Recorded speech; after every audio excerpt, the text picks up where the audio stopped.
ሰላም ጤና ይስጥልን በመላው ዓለም የምትገኙ የተወደዳችሁ የሮሃ ቲቪ ተከታታዮች የመጋቢት 1 2018 ዓመተ ምህረት የረፋድ ዜናዎችን ይዘንላችሁ ቀርበናል። ፋብን ቴዎድሮስ እና አሳምነው እዞች በጋራ በመሆን በሸበል በረንታ ግንባር በጠላት ላይ ከፍተኛ ሽንፈት ማከናነባቸው ሲገለጽ የአማራ ፋኖ ብሔራዊ ንቅናቄ ወታደራዊ ድሉን በዲፕሎማሲያዊ ባለቤትነት ለማጀብ ለዲያስፖራው ታሪካዊ ጥሪ አቅርበዋል። የግንባርና የንቅናቄውን ጥሪ መረጃ ይዘናል። የብልጽግናው አገዛዝ ከድንበር አካባቢዎች ጦር በመቀነስ ወደ አዲስ አበባ ያከማቸ መሆኑ የተሰማ ሲሆን እርምጃው የደርግን ውድቀት ላለመድገም የታለመና በመጪው ክረምት ሊቀሰቀስ ከሚችለው መጠነ ሰፊ ጦርነት ጋር የተያያዘ መሆኑ ተገልጿል። ዝርዝሩን ይዘናል። በአዲስ አበባው ቂሊንጦ ማረሚያ ቤት በአማራ ፖለቲካና የህሊና እስረኞች ላይ የተቀነባበረ መንግስታዊ ሽብር ተፈጽሟል። ቁጥራቸው የማይታወቅ እስረኞችም ተሰውረው ያሉበት እንደማይታወቅ ታውቋል።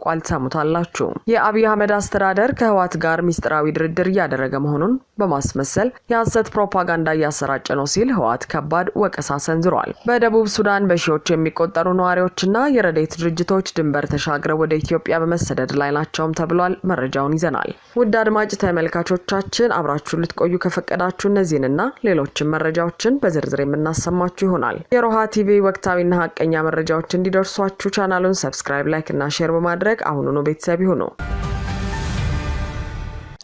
የአሳምነውና ቴዎድሮስ እዝ በጋራ በጠላት ላይ ከፍተኛ ሰብአዊ ኪሳራ ሲያደርሱ አፋብን ወታደራዊ ድሉን በዲፕሎማሲያዊ ባለቤትነት ለማጀብ ለዲያስፖራው ታሪካዊ ጥሪ አቀረበ። አፋብን ዘመቻ መምሪያ ኃላፊ በአርበኛ ባዩ ያለባቸው የተመራው የተቀናጀ ፋኖ ኃይል በሸበል በረንታ ግንባር በጠላት ላይ አይረሴ ድል ተቀዳጅቷል። ከሌሊቱ 10 ሰዓት ጀምሮ በሸበል አራጤና ቁጥቋጥ አቅጣጫ መድፍ ዙ23 እና ሞርተሮችን የታጠቀው የብልጽግና ሰራዊት ከፍተኛ ቁጥር ያለውን ኃይል ይዞ ጥቃት የሰነዘረ ቢሆንም የአፋብን አሳምነው እዝ አጼ ዘርዓ ያዕቆብ ሁለተኛ ኮር ናደው ክፍለ ጦርና የአፋብን ቴዎድሮስ እዝ 64ኛ ክፍለ ጦር አባላት በጋራ በፈጸሙት የመከላከልና የመልሶ ማጥቃት እርምጃ የጠላት ኃይል እጅግ መክኗል። የጠላት 6ኛ እዝ ምክትል አዛዥ በጀነራል ለጋሮ የተመራውና ሰፊ ዝግጅት የተደረገበት ይኸው የማጥቃት ሙከራ በእነማይ ለምጨና አካባቢ በርካታ የመድፍ አረሮችን በመወርወር የወገንን ይዞታ ለማስለቀቅ ቢሞክርም ሳይሳካለት ቀርቷል። በዚህ አውደ ውጊያ በአገዛዙ በኩል 28 እግረኛ ሰራዊት ሲደመሰስ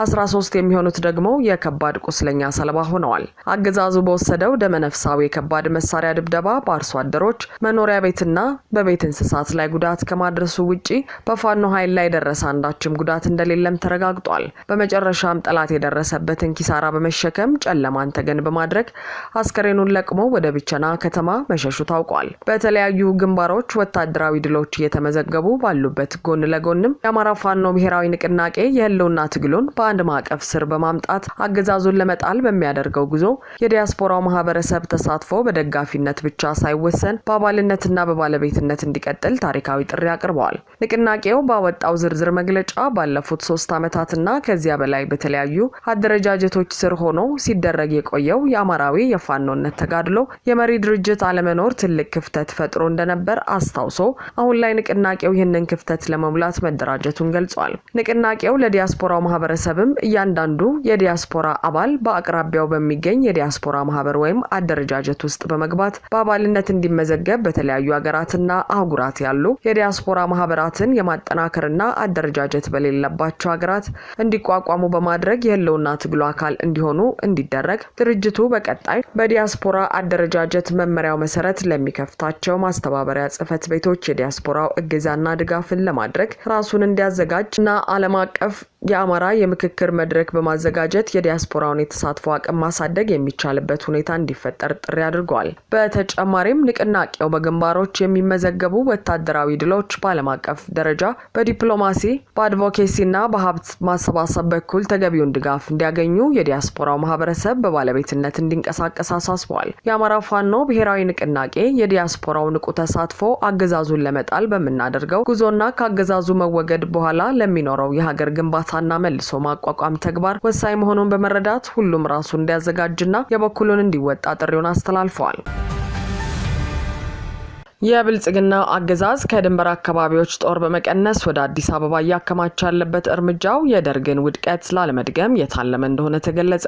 የብልጽግናው አገዛዝ ከተለያዩ የአገሪቱ ክፍሎች የተበተነውን ጦሩን በትግራይ በአማራና በኤርትራ ድንበር አካባቢዎች ሲያሰማራው ከሰነበተ በኋላ የተወሰነውን ኃይል በመቀነስ ወደ መሃል ሀገር አዲስ አበባ እያሰባሰበ መሆኑ ታውቋል። ይህ አገዛዙ ስልታዊ የጦር እንቅስቃሴ ብልጽግና ከድንበር ደህንነትና ከአጠቃላይ ሀገር ሉዓላዊነት ይልቅ ለስልጣኑ ማዕከል ለሆነችው አዲስ አበባ ከፍተኛ ስጋት እንደገባው የሚያሳይ እርምጃ መሆኑ ተገልጿል። ይህ የጦር ስርጭት ለውጥ የተሰማው አገዛዙ ከቀናት በፊት የከተማ ውስጥ ውጊያን በብቃት የሚወጡ የልዩ ዘመቻ ጦር አባላትን አስመረኩ የሚል ወታደራዊ ትርኢት ካሳየ ማግስት መሆኑ ጉዳዩን ይበልጥ አሳሳቢ አድርጎታል። ወታደራዊና ፖለቲካዊ ታዛቢዎች እንደሚሉት አገዛዙ ይህንን እርምጃ የወሰደው የደርግ ስርዓት የፈጸመውን ታሪካዊ ስህተት ላለመድገም በማሰብ ነውም ተብሏል። ደርግ ስርዓት በወቅቱ የነበረውን ግዙፍ ሰራዊት እስከ ናቅፋና ሽሬ ግንባሮች ድረስ በትኖት የነበረ ሲሆን ግንባሮቹ ሲደረመሱና ሰራዊቱ ሲበታተን ወደ አዲስ አበባ ተመልሶ የሚከላከል የተጠባባቂ ኃይል ባለመኖሩ ስርዓቱ ያለምንም ተኩስ ለኢህአዴግ መገዛቱ ይታወሳል። የአብይ አህመድ አስተዳደርም ይህንን የታሪክ ሽንፈት በመፍራት ዳር ድንበሩን ክፍት አድርጎም ቢሆን የኮማንዶ ክፍሎችንና የተወሰነ ጦር አዲስ አበባ ላይ በማከማቸት የመጨረሻውን ምሽግ ለመፍጠር እየጣረ መሆኑ ተመልክቷል። ይህም አገዛዙ ከሀገር ደህንነት ይልቅ ለቤተ መንግስት ጥበቃ ቅድሚያ መስጠቱን የሚያሳይ የከረረ ፍርሃት ማሳያ ተደርጎ ተወስዷል። በተመሳሳይ አገዛዙ በሸዋ ግንባር የኔትወርክ አገልግሎት አቋርጦ ለሳምንታት የዘለቀ ከባድ ውጊያ ሲያካሂድ የቆየ ሲሆን ይህም ፋኖ ወደ አዲስ አበባ እያደረገ ያለውን ስልታዊ ግስጋሴ ለመግታትና ስጋቱን ከዋና ከተማዋ ለማራቅ የታለመ መሆኑ ተገልጿል። አገዛዙ በሸዋ ግንባር ከመደበኛ ሰራዊት እስከ ባህር ኃይል ሰራዊቱ ያለውን ኃይል አሟጦ እንዲዋጋ ያስገደደው ዋናው ምክንያት በመጪው ክረምት በትግራይ አሊያም በኤርትራ በኩል ጦርነት ዳግም መቀስቀሱ የማይቀር መሆኑን በመገንዘቡ ነው የተባለ ሲሆን በዚህም መሰረት በሰሜን ግንባር ጦርነት ሲከፈት ለአዲስ አበባ ቅርብ የሆነው ፋኖ ወደ አዲስ አበባ በመግባት ከተማዋን ሙሉ በሙሉ ሊቆጣጠር እንደሚችል በመገንዘብ አገዛዙ በከፍተኛ ሁኔታ ስጋት እንደገባው ተነግሯል።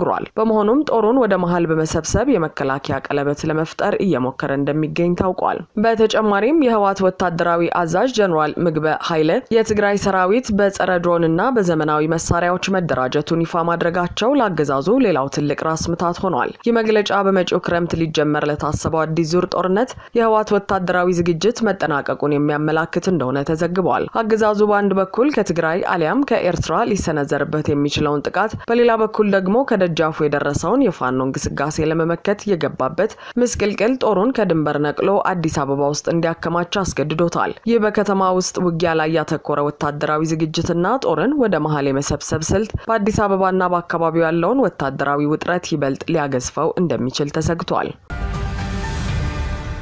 በአዲስ አበባው ቂሊንጦ ማረሚያ ቤት በአማራ ማንነት እስረኞች ላይ ጥቃት እንደተፈጸመና ቁጥራቸው የማይታወቅ እስረኞች የት እንዳሉ እንደማይታወቅ ተገለጸ። በአዲስ አበባ የሚገኘው የቂሊንጦ ማረሚያ ቤት ዞን 1 በአማራ ፖለቲካና የህሊና እስረኞች ላይ ሰብአዊነት የጎደለው አሰቃቂ ድብደባና ስልታዊ ማሰቃየት ሲፈጽም መዋሉ የተሰማ ሲሆን የብልጽግናው አገዛዝ እስር ቤቱን እንደ ማሰቃያ ጣቢያ በመጠቀም በንጹሃን ላይ እያደረሰ ያለው ግፍ አዲስና አስከፊ ምዕራፍ መያዙን የደረሱን መረጃዎች ያመለክታሉ። እንደ መረጃዎቹ ገለጻ የተቀነባበረ ጥቃት የተጀመረው የካቲት 26 2018 ዓ.ም ሲሆን በመጀመሪያ የፖለቲካ እስረኛው አቶ እስክንድር ሽፈራው የግል ንብረትና መድኃኒት በኃይል እንዲዘረፍ በማድረግ ውጥረት ተፈጥሯል። የካቲት 28 ቀን ደግሞ ማረሚያ ቤቱ ሆን ብሎ በብሔር መካከል ግጭት እንዲቀሰቀስ በማድረግ አማራዎችን ብቻ በመለየት መጠነ ሰፊ ድብደባና ወረራ ፈጽመዋል። በተለይም የጥበቃ ደህንነት ተወካይ የሆነው ረዳት ኢንስፔክተር አማረ የተባለው ግለሰብ ባሰማራው ኃይል በእስረኞች ላይ የጭስ ቦምብ በመወርወርና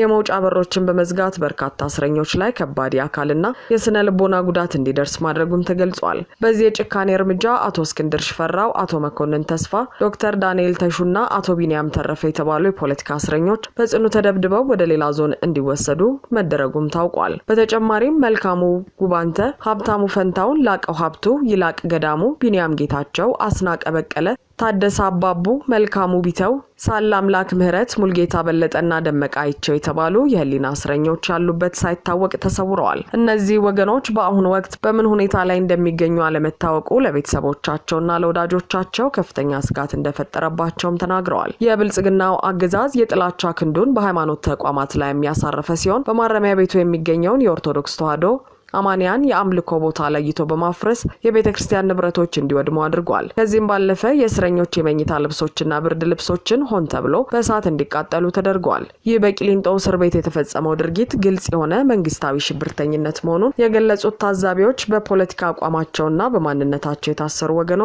በከፍተኛ ህይወት አደጋ ላይ መውደቃቸውን አስታውቀዋል። ዓለም አቀፍ የሰብአዊ መብት ተሟጋቾችና መላው የኢትዮጵያ ህዝብ ለእነዚህ ወገኖች ድምጻቸውን እንዲያሰሙና ፍትህ እንዲጠይቁ ጥሪ ቀርበዋል። የአብይ አህመድ አስተዳደር ከህወሓት ጋር ሚስጥራዊ ድርድር እያደረገ መሆኑን በማስመሰል የሐሰት ፕሮፓጋንዳ እያሰራጨ ነው ሲል ህወሓት ከባድ ወቀሳ ሰነዘረ። የፌዴራሉ መንግስት ከህወሓት ጋር በሚስጥር እየተደራደረ መሆኑን በማስመሰል በማህበራዊ መገናኛ ዘዴዎችና በተለያዩ ሚዲያዎች ሐሰተኛ መረጃዎችን እያሰራጨ እንደሚገኝ ህወሓት በይፋ ባወጣው መግለጫ አስታውቋል። ድርጅቱ ሰሞኑን ባስተላለፈው በዚህ አዲስ መልእክት ሰላም የሚመጣው በእውነተኛ ተነሳሽነትና በተጨባጭ ተግባር እንጂ አታላይ አጀንዳዎችን በማሰራጨት የህዝብን ትኩረት በማስቀየር አይደለም ሲል አገዛዙን ወርፏል። መንግስት ወደ እውነተኛ የፖለቲካ ውይይት ከመግባት ይልቅ የትግራይን ህዝብ መሰረታዊ የፖለቲካ ጥያቄዎች ለማፈንና ለማዘናጋት የሐሰት ወሬዎችን እንደ ስልት እየተጠቀመ መሆኑን ህወሓት በመግለጫው ጠቅሷል። የትግራይ ህዝብ ጥያቄ በኃይል ሊታፈን እንደማይችልና አገዛዙ ከእንዲህ አይነቱ አሳሳች አካሄድ ወጥቶ ወደ እውነተኛ ድርድር እንዲመጣ ጥሪ አቅርበዋል። በተያያዘም የፌዴራሉ መንግስት በፕሪቶሪያው ስምምነት መሰረት መከናወን የነበረባቸውን ተግባራት ወደ ጎን በመተው መድኃኒቶች፣ ነዳጅና ሌሎች መሰረታዊ ሸቀጦች ወደ ትግራይ ክልል እንዳይገቡ እስካሁንም ማነቆ መሆኑን ህወሓት በድጋሚ አንስቷል። ይህ የህወሓት መግለጫ በአገዛዙና በድርጅቱ መካከል ያለው ግንኙነት ወደ አዲስ የቃላት ጦርነትና ለመተማመን መሸጋገሩን ያመላከተ ነው ተብሏል። በተመሳሳይ ብልጽግና በትግራይ ሰራዊት ላይ ያነጣጠረ አዲስ የስነ ልቦና ጦርነትና ፕሮፓጋንዳ እየነዛ ነውም ተብሏል። የብልጽግናው መንግስት ወደ ትግራይ የሚላከውን በጀት ማቋረጡን ተከትሎ ትግራይ ኃይሎች ማለትም የቲዲኤፍ ሰራዊትና የህወሓት አመራሮች የተፈጠረውን ውጥረት ተከትሎ ብልጽግና በጌታቸው ረዳና በጻድቃን የሚመራውን ራሱን ነጻ መሬት ትግራይ ብሎ የሚጠራውን ክንፍ ከተቀላቀላችሁ መሬትና ገንዘብ እየሰጠው ወደ ቤተሰቦቻችሁ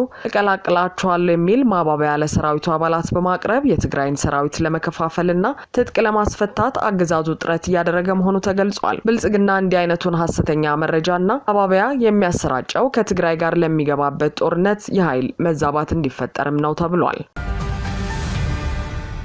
በደቡብ ሱዳን በሺዎች የሚቆጠሩ ነዋሪዎችና የረድኤት ድርጅቶች ድንበር ተሻግረው ወደ ኢትዮጵያ በመሰደድ ላይ ናቸው ተባለ። በደቡብ ሱዳን ጆንግሌ ግዛት በምትገኘው አኮቦ ካውንቲ የአገሪቱ መከላከያ ሰራዊት ሲቪሎችና የረድኤት ድርጅቶች አካባቢውን ለቀው እንዲወጡ የሰጠው 72 ሰዓታት የጊዜ ገደብ ሰኞ ዕለት ማብቃቱን ተከትሎ ቀጠናው በከፍተኛ የጦርነት ስጋት ውስጥ መውደቁ ታውቋል። የአኮቦ ካውንቲ ኮሚሽነር ጆን ዊዋሉል ለዜና ምንጮች በላኩት መረጃ መሰረት የመንግስት ጦር ወታደራዊ ዘመቻ ከመጀመሩ በፊት የሰጠውን ጥብቅ ትዕዛዝ በመፍራት ቁጥራቸው ከፍተኛ የሆነ ነዋሪዎችና ሰብአዊ ድርጅቶች ንብረታቸውን ጥለው ድንበር በመሻገር ወደ ኢትዮጵያ በመሰደድ ላይ ይገኛሉ ተብሏል። በአሁኑ ወቅት በመንግስት ጦርና በታጣቂ ኃይሎች መካከል መጠነኛ የተኩስ ልውውጦች መጀመራቸው የተገለጸ ሲሆን ይህም በአካባቢው የሚገኙ 270 ሺህ የሚጠጉ ንጹሃን ዜጎች ላይ በተለይም በሴቶችና በህፃናት ላይ ከፋ ሰብአዊ ቀውስ ሊያስከትል እንደሚችል የሰብአዊ መብት ተሟጋች ድርጅቶች በጽኑ አስጠንቅቀዋል። በተያያዘ መረጃ የተባበሩት መንግስታት ድርጅት የሰላም አስከባሪ ኃይል በአካባቢው የሚገኘውን ጊዜያዊ ጣቢያውን እንዲዘጋ ከመከላከያ ሰራዊቱ ትዕዛዝ ቢሰጠውም የሲቪሎችን ደህንነት ለመጠበቅ አሁንም በቦታው እንደሚገኝ ታውቋል። ይህ በደቡብ ሱዳን የተቀሰቀሰው አዲስ ወታደራዊ ውጥረት በኢትዮጵያ ድንበር አካባቢ ያለውን የጸጥታ ሁኔታ